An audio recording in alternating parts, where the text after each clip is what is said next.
Magandang araw po sa inyong lahat at muli po, welcome po dito sa inyong paboritong programa. Dear Kuya E, itago niyo po ako sa pangalang Juve. Kuya E, straight po ako, but open naman po ako sa mga ganitong senaryo. Kaya nawili din ako na makinig sa inyo. Kasi po sa totoo lamang, minsan nang may baklang nag-alaga sa akin.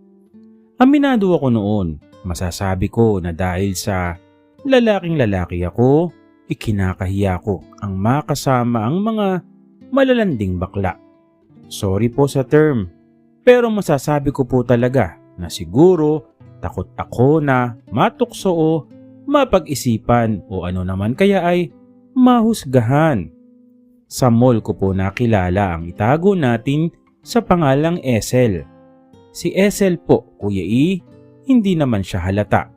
Kaya naman nang lumapit siya sa akin at tinanong ang pangalan ko, naging masungit pa ako sa simula. Maayos ang pananamit ni Esel at iisipin mo talaga that time na straight siya. Nagsimula siyang magtanong ano nga ba ang pinagkakaabalahan ko hanggang sa napunta kami sa usapang kakaiba. Tinanong niya kung gusto ko raw na kumain. Ako bilang wala akong pera, noon ay sumama naman ako kay Esel.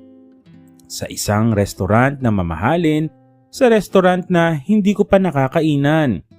Maayos naman kausap si Esel, pero tinapat ko siya agad. Kung bakla ba siya at ano ang gusto niya. Bakit? Halata ba ako? Tanong niya. Hindi, pero syempre, wala namang kasing lalaki na magyayaya na lang basta-basta sa isang lalaki. Unless may gusto o plano. Sabi ko kay Esel kung bibigyan niya ba ako ng pera kapag nagpalantak ako. Sabi ni Esel ang bilis ko raw naman. Sabi ko alam ko naman ang gusto niya. Pero sabi ko pasensya na pero hanggang palantak lang talaga ako. Alam daw naman niya. So sa makatuwid, nagkasundo kami sa presyo. Pero galante si Esel. Hindi agad niya ako dinala kung saan niya ako lalantakan. Niyaya din niya ako na mag-shopping muna. Pabulosa. Aaminin ko, medyo nahanga ako, humanga ako kay Esel. Dahil sa halip na basta lalantakan na lang niya ako, ay nilibre pa ako ng pagkain at pinag-shopping. That day Kuya E, nagkapera ako nang hindi ko inaasahang laga. Romansa ang gusto ni Esel, Kuya E, at hinayaan ko lang siya. Pumikit lang ako at nag-concentrate upang di naman ako mapahiya dahil sa hirap akong mag-standing ovation dahil siguro sa idea na lalaki kasi siya. Oo Kuya E, sanay po talaga ako sa babae. Kuya E, simula noon, lagi na akong sumasama kay Esel. Marami akong pera noon na siyang nagagamit ko naman sa gastos sa pag-aaral. Sa totoo lang, akala po ng parents ko ay pumapasok akong walang baon, pero may pera na akong sarili noon. Ayokong gaanong ipahalata na marami akong pera sa amin. Bagaman minsan ay nakakatulong ako. Sabi ko ay may racket ako. Pambili ng bigas o minsan may paulam. Wala silang alam na ginagamit ko na ang itsura ko at ang paps ko para magkapera. Na-enjoy ko naman Kuya E kasi magaling naman siya sa paglantak. Sisimulan niya sa katawan hanggang sa kasingit-singitan. Lalaruin ng lato-lato tapos dadako sa aking paps. Ibang kiliti Kuya E ang hatid ng paglantak sa aking paps hanggang sa sasabog at sasabog. Ibang trip ni Esel. Gusto niya isabog sa kaniyang muka ang malanatang aking krema. Yes, Kuya E, laging iba ang labas ng aking paps. Laging kalagkitan. Kaya lalong naliligayahan o nasasarapan si Esel. Gustong gusto niya ang lasa. Nakikita kong sinisimot-simot niya mula sa kanyang muka ang mga malagkit na inilabas ng aking paps. Napakagalante din naman ni Esel, Kuya E. Kaya kung ano man ang gusto niya ay sige lang ng sige.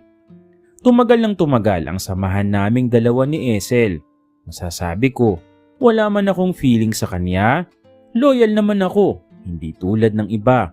Sa kanya lang ako nakapagpapalantak noon, Kuya E.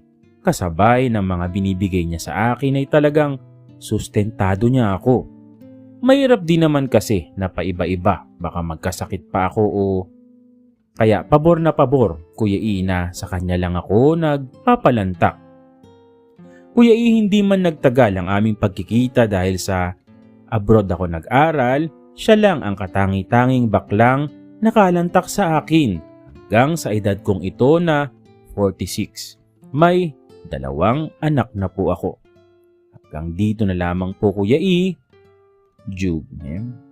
Well, maraming mga gantong mga letters na na nabasa tayo at ito isang pagpapatunay na minsan may mga ganto talaga na kumbaga siguro paano ba yun?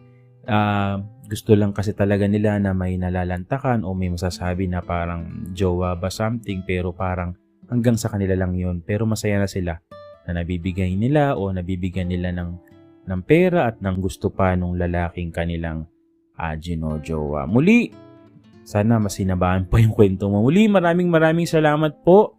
Maraming salamat sa YouTube at maraming salamat po sa patuloy na sumusubaybay, sumusuporta dito po sa inyong paboritong programa. Maraming salamat po sa inyong lahat.